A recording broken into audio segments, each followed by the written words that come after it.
People need to understand things from multiple sides. Even if one side might not be right. Need to see it and understand. And anybody that tells you you should not see information because it doesn't align with a certain narrative, fuck them. You have a mind, you deserve to see information. They're not looking out for your best interests. Please like, share, subscribe. Remember, go down and subscribe to my Substack where we get written deep dive articles. And also remember, I'm an independent crowdfunded journalist. You support my work with the link on the screen or in the description. Now we got a lot more reports coming here on the ground today in the Kharkov region of Ukraine. Let's get to it. I'm Patrick Lancaster. Right now we're with Russian forces and we're getting headed towards the Kharkov front line. Right now we're in the Volgograd region of Russia and we are headed to the border of Volgograd, Russia and Kharkov, Ukraine. And we're going to be going past the border into the heat of battle. And we're here with one of the commanders of the battalion here. We're going to talk to him about what the real situation is, how dangerous this is going to be, what we're going to be seeing, and everything in between. So please like, share, subscribe. Remember, I'm an independent crowdfunded journalist. Support my work with the link on the screen or in the description. Сейчас не буду дать время. Здравствуйте. Можно сказать, что мы будем делать сегодня? Где мы едем? Мы едем на боевую позицию. Все, будем работать там. Как обстановка? А обстановка на фронте всегда непростая. Если бы это была простая обстановка, там бы дети работали, да? Можно представиться себя? Еще раз. Можно представиться себя? Я командир отряда спецназа Ахмат, позывной Батя. Дорога опасна? Дорога на фронте всегда опасная. Самая опасная это дорога. И мы правильно будем ехать в Харьков, да? Так точно, Харьковская область.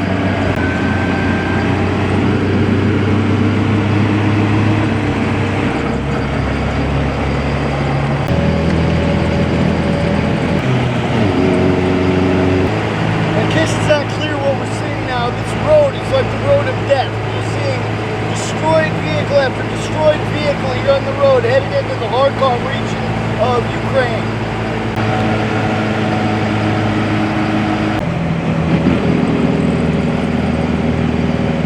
Все это Украина сейчас, Харьков, Украина, да?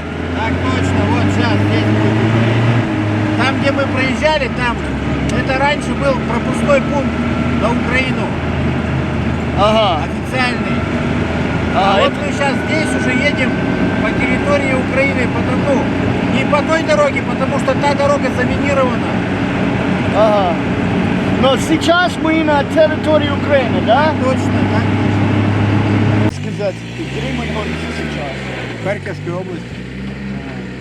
Что мы уже глубоко, или как далеко мы на Харьков? Ну, где-то порядка 7 километров. И тут активные грачи здесь. Ну, тут все летает, все это. Сейчас, пока сумерки мы проскакиваем и быстренько заходим по ветру. Ага, понял. Как далеко украинские войска сейчас? Ну, от позиции порядка там 900 метров. Оттуда? От позиции. От позиции. Айда, веди. Все сюда. Вперед. Ага. Двигаемся. Растянулись. Я замыкаюсь.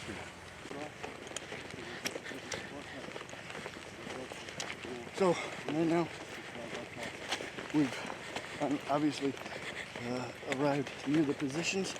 Now we're headed across the field to Russian military positions here in the Kharkov region of Ukraine. And we've come at a specific window. It's not quite night and it's not quite day. So the thermal imagery drones are done working. But the regular drones don't quite see yet. That's how we're explaining why we're coming in at this exact time. It's about 4 in the morning.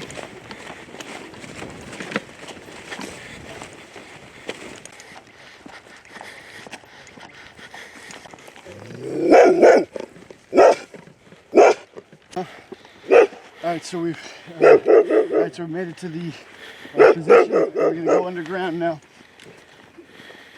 Alright, we can see these trenches are covered in netting to protect from drones getting into the trenches themselves. It's just an example of how war has changed so much.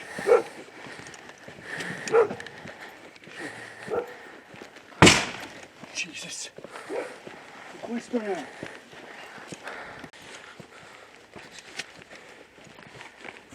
Oh, this is bullshit. Huh? Are you sure they called us from this side?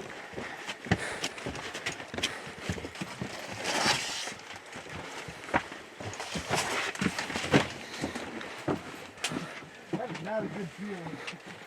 When you lose everyone in front of you. Wait. So we lost everybody in front of us there for a bit. Not a very good feeling.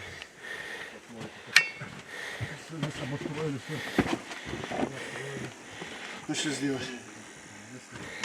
Туда? Здравствуйте.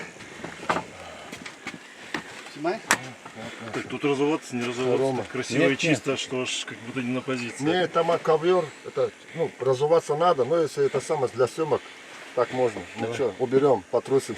Спасибо большое. Что, туда? Да? Ага, ага. Что это место? Это позиция противника, которую мы забрали. Вот, они, видишь, как все сделано конкретно и капитально. И они, когда заходили, все огневые точки, они в ту сторону копаны, в нашу сторону. Ага. Это как долго назад украинский был здесь? Но украинцы долго здесь сидели, я не Не, знаю. когда? Как давно здесь ну, были где-то украинцы? Плюс-минус там 3 недели. Oh. Alright, so we're at a position that was just taken control of by Russian forces in the Kharkov region of Ukraine. This is the battle, this is the heat, and we're going farther. So, это бетон, да? Так точно. Uh-huh. Wow. So, got a concrete roof. This is a strong bunker. Wow. So they have, I mean, it's Украина, so они есть много времени готовиться, да? Ну, денег не жалели они на это. Ну да, США помочь, да? Да, О, не look. только США. Wow, look. Как дом, да?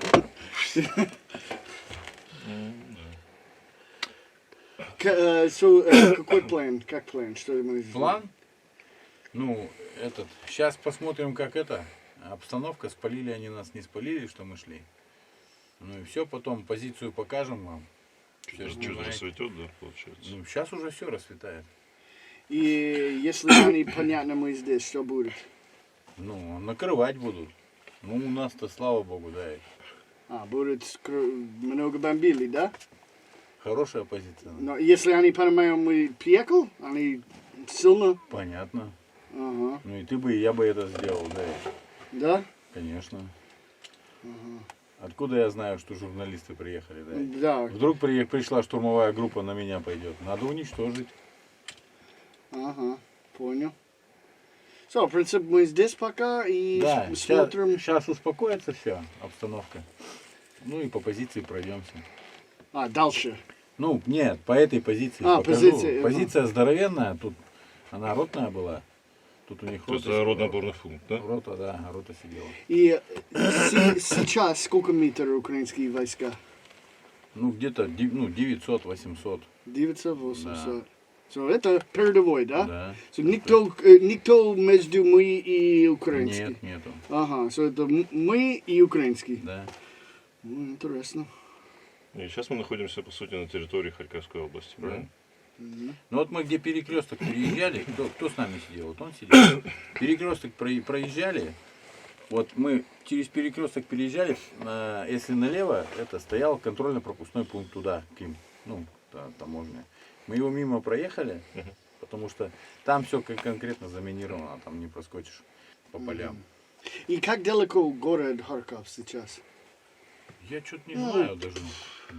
Не могу сказать. Ну, ага. Врать не буду, да. Ага. Ну, недалеко, в принципе, да?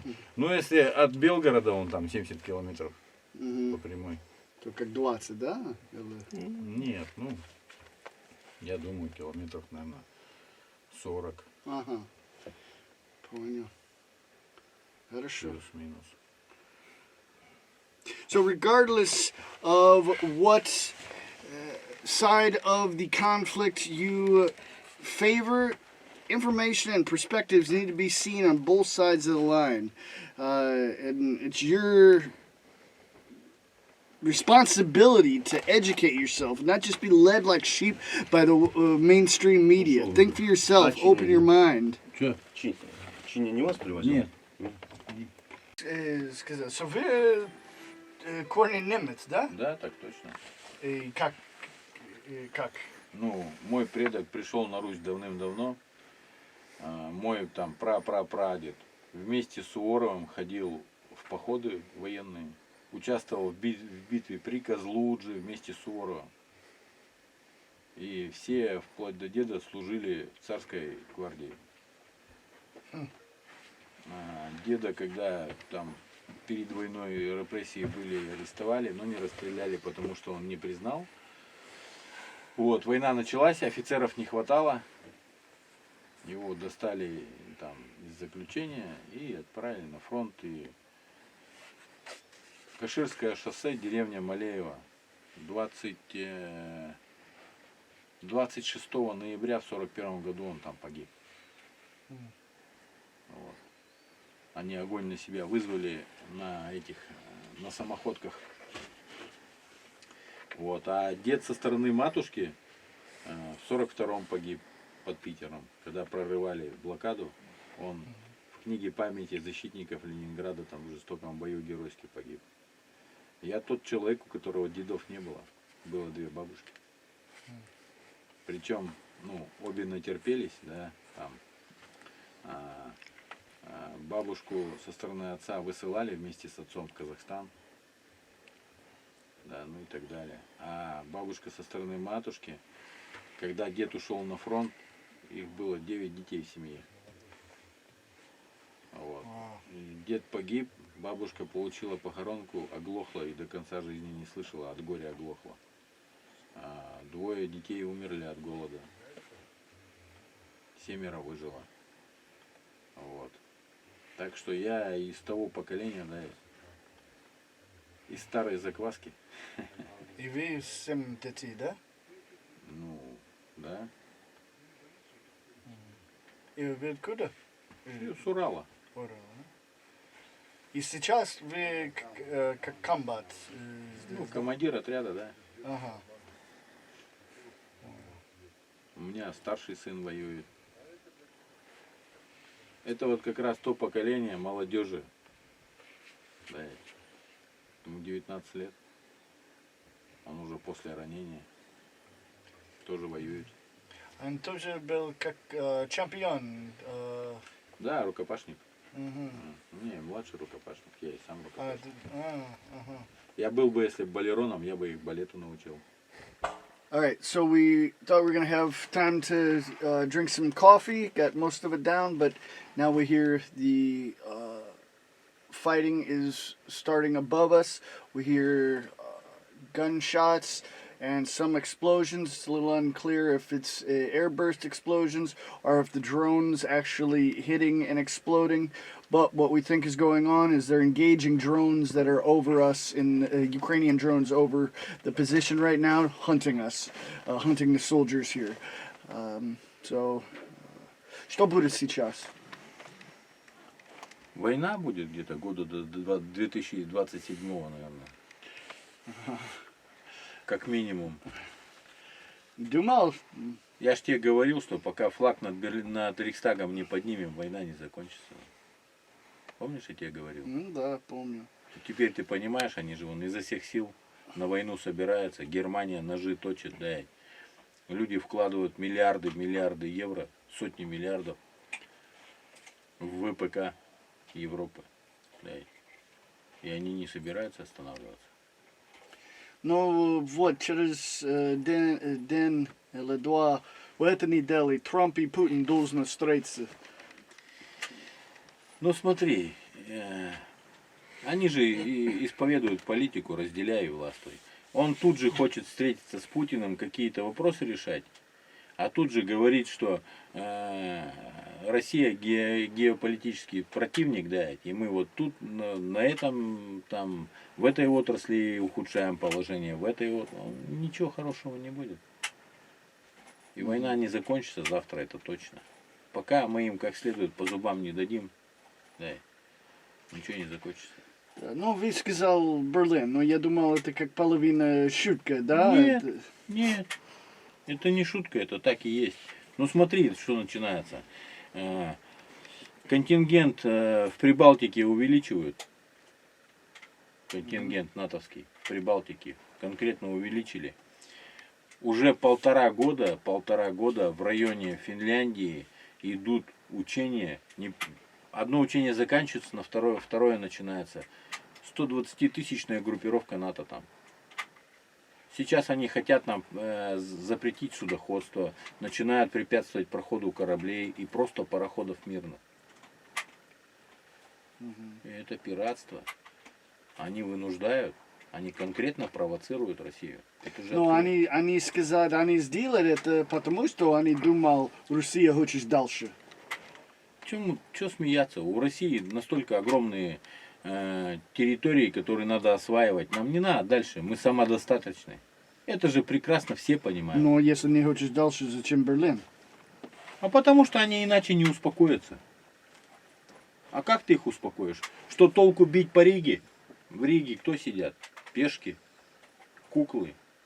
Да. В Финляндии кто сидит? Куклы, пешки. Финляндия полностью переходит опять на на военное положение практически. А ты в курсе, что там 67 километров от Выборга до Питера? 67 километров до второго города страны.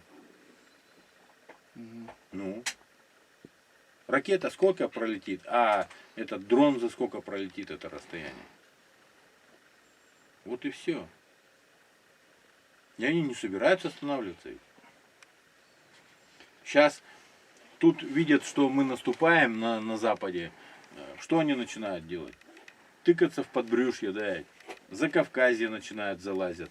Сейчас провоцируют и настраивают этот Азербайджан, да, с Арменией. Тоже есть риск. В Казахстане там риск большой, что там очень много там этих фондов. Где фонды заходят ихние, там, соросовские и так далее, везде начинается эта возня. Ближайшие, я так думаю, ближайшие лет 10 никакого спокойствия не будет. Это будет как мировая война, да? Или как? Фактически она уже идет. Единственное, ядерное оружие только не применяют. Ну смотри, давай разберем все аспекты. Против России действует группа стран организованная, да, ну то бишь НАТО. Конкретно действуют? Действуют. Войну ведут? Ну против нас войну ведут? Ведут, да.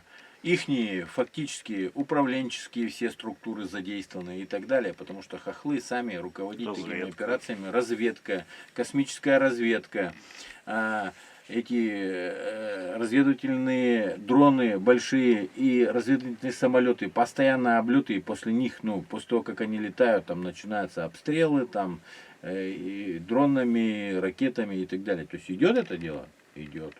Значит, переходим к другому аспекту. Против наших финансовых активов война развязана? Развязана. 300 миллиардов просто взяли и арестовали, да? Хотя до этого что говорили? Нет, частная собственность неприкосновенна, это святая корова капитализма, мы никогда на это не пойдем. Пошли? Пошли, невзирая ни на что. Значит, в этом аспекте тоже. Теперь промышленное производство, да? Специально ввели санкции, чтобы мы не могли дальше развиваться, да, чтобы у нас затормозить полностью развитие военно-промышленного комплекса, просто развитие новых там разработок и так далее. Ведется эта работа с их стороны? Ведется. То есть теперь смотри дальше, что они делают. настрой всех людей в Европе, они же подогревают. Да? То есть Россия враг, Россия враг, Россия враг. То есть, ну, если человеку 1000 раз сказать, что он свинья, он на 1001 он захрюкает. Да. То же самое происходит в Европе. Конкретно в голову вкладывают идеологему о том, что Россия враг, и то, что война неизбежна, и готовятся к этому. Ну, Райан Металл, у него капитализация в 280 раз увеличилась. Не на, а в 280 раз увеличилась капитализация. Это о чем говорит? О том, что какие-то группы лиц, которые держат мировые активы, вкладывают огромные деньги в это. Огромные деньги. Мы вот даже с тобой не можем, ну, так, ну, прикинуть только можем. Реально сколько там вкладывается, мы с тобой даже не знаем. То есть группа лиц на всей этой теме зарабатывает деньги. В то время, когда в Европе, в Америке идет стагнация экономики. Стагнация идет, они во время кризиса получают суперприбыли. Теперь получается четвертый аспект коммуникации, да, то есть мировая логистика. Нас отовсюду отжимают, запрещают заходить в порты, вычеркивают из списков, там страховки не дают и так далее. То есть, ну вот, группа, опять же, стран, да, объединилась против нас и прерывает нам логистику. Если это не Третья мировая война, тогда это что? Скажите мне.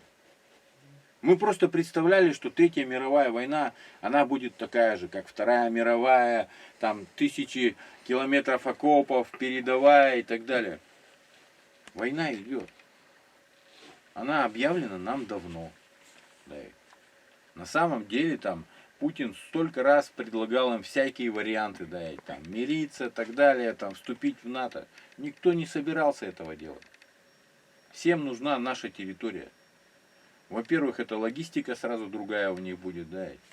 А во-вторых, это, ну, запасы там природных ископаемых, там нескончаемые практически. Вот и все. Никто не собирается останавливаться, хотят уничтожить. Ну, всем же очевидно, что отказались в пользу Америки, там, то есть газ покупали за $70, да, кубометр, теперь покупают там за 400. Ну, это для чего делается? Полностью экономику Европы уничтожают, гражданскую экономику. Причем гражданскую, военная развивается. Да, то есть вкладывают деньги. Для чего ты вкладываешь деньги в военное, если ты не собираешься воевать? Что-то где-то, да.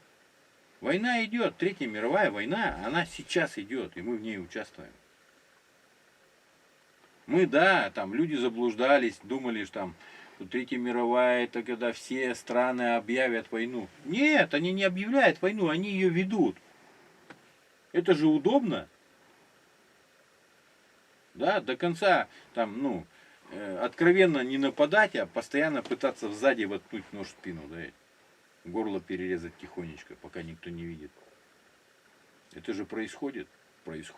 Итак, мы перечислили все аспекты, начиная там от разработок научно-технических, заканчивая просто логистикой.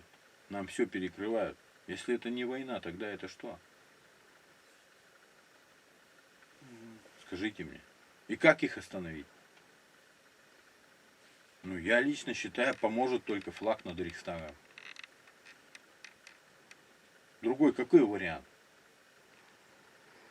Ну да, можно бросить там ядерные бомбы, закидать Европу, да. Ну, это кто возьмет на себя такую ответственность? У нас-то цивилизация гуманистическая, а не как там у Америки, у Европы. У них чисто материальная цивилизация, да, основана чисто на материальных принципах. То есть идеологема, какие-то моральные принципы, они ничего не значат, главное материальное. То есть, если ты кого-то обманул, ты красавчик. Да. На доверие, если там, мы с тобой близко сошлись, ты мне поверил, я тебя обманул, я красавчик. Ну, это идеология таких ущербных людей. И самое главное там, ты посмотри, кто руководит всеми странами. Ущербные, недалекие люди. А почему они там оказались? Специально их продвинули туда, чтобы было удобно управлять этими странами. Это же очевидно, просто неужели это никто не видит? Я это вижу. Это прям явно все. Вот и все. Третья мировая идет. Ну, у нас вариант какой? У нас вариант один только. Флаг над Рейхстагом поднять. Или бросить туда, блядь, орешник, блядь, с большим зарядом ядерным. Тут вот ни больше, ни меньше. А Трамп, он что, он прекрасно все понимает. И он делает все по-своему. Это никакой не миротворец. Он конкретно всю промышленность вытаскивает в Америку, да. У нас в Первая мировая война почему началась? Потому что на тот момент в Америке начался кризис. Да. О, опять прилет. Вторая мировая война когда началась? Когда Великая депрессия настолько измотала Америку, они ничего сделать не могли. И когда Великая депрессия закончилась? Когда? Когда началась война, да. И Америка выполняла заказы обоих сторон. Все прекрасно знают, что через третьи стороны, через Бразилию торговала и с Гитлером, и с нами. И нам никто не помогал. Ленд-лиз – это не помощь. Что такое ленд-лиз? Это когда представитель Америки, находясь на пирсе, да, считает, сколько стоит судно, считает, сколько все в него положили, да, там, 3 танка, 5 самолетов, там, 200 тысяч патронов. Наш представитель расписывался, пароход отходил от стенки, это считалось наше. Даже если он не доходил ни до Мурманска, ни до Архангельска, мы за это платили золотом. Не деньгами, не услугами, золотом. Америка конкретно нажилась на войне. Конкретно. Последние выплаты по ленд-лизу кто сделал? Путин. 80 лет платили. Ни хрена себе помощь. Золотом причем рассчитывались? Золотом.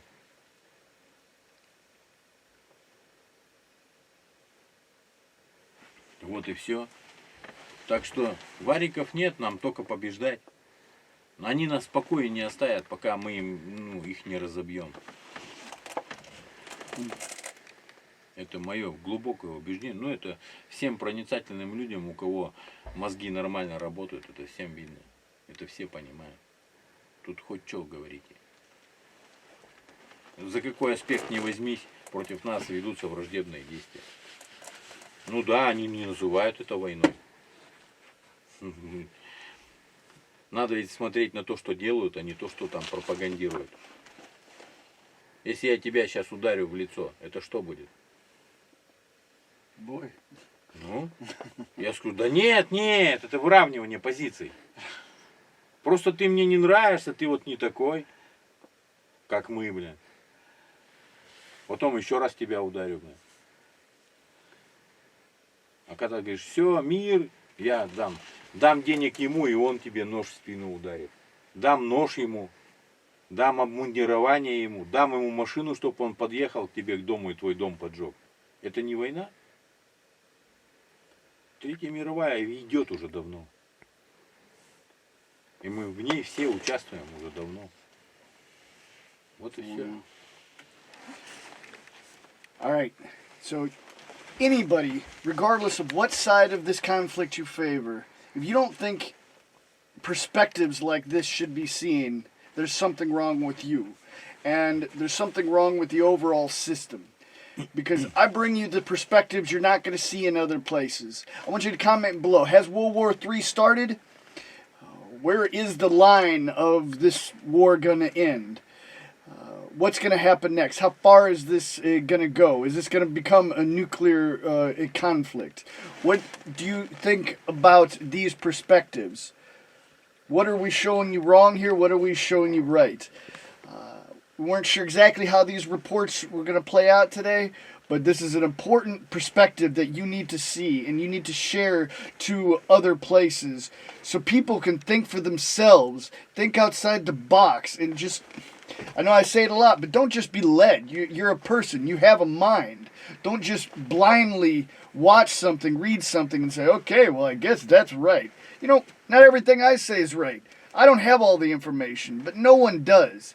So make sure you educate yourself. Go out of the way to see perspectives that don't necessarily align with the narrative that's being shoved down your throat, or maybe don't align with your opinions, because you might not be right. There's gray areas. Not everything's black and white. So I'm here on the front line in a former Ukrainian military position under attack. We hear little shelling and drones coming in. I mean, it's just the morning. We got a lot more to come. This is a full report. We're going to be here for 24 hours. So make sure you like, share, and subscribe. And catch the next video, and the video after that, and the video before this. There's so much information coming. No one else is going to show this to you. I'm going to show it to you. And help me show the world. Because people need to understand things from multiple sides. Even if one side might not be right. Need to see it and understand. And anybody that tells you you should not see information because it doesn't align with a certain narrative, fuck them. You have a mind. You deserve to see information. They're not looking out for your best interests. Please like, share, subscribe. Remember, go down and subscribe to my Substack where we get written deep dive articles. And also remember, I'm an independent crowdfunder journalist. You support my work with the link on the screen or in the description. Now we got a lot more reports coming here on the ground today in the Kharkov region of Ukraine. Let's get to it.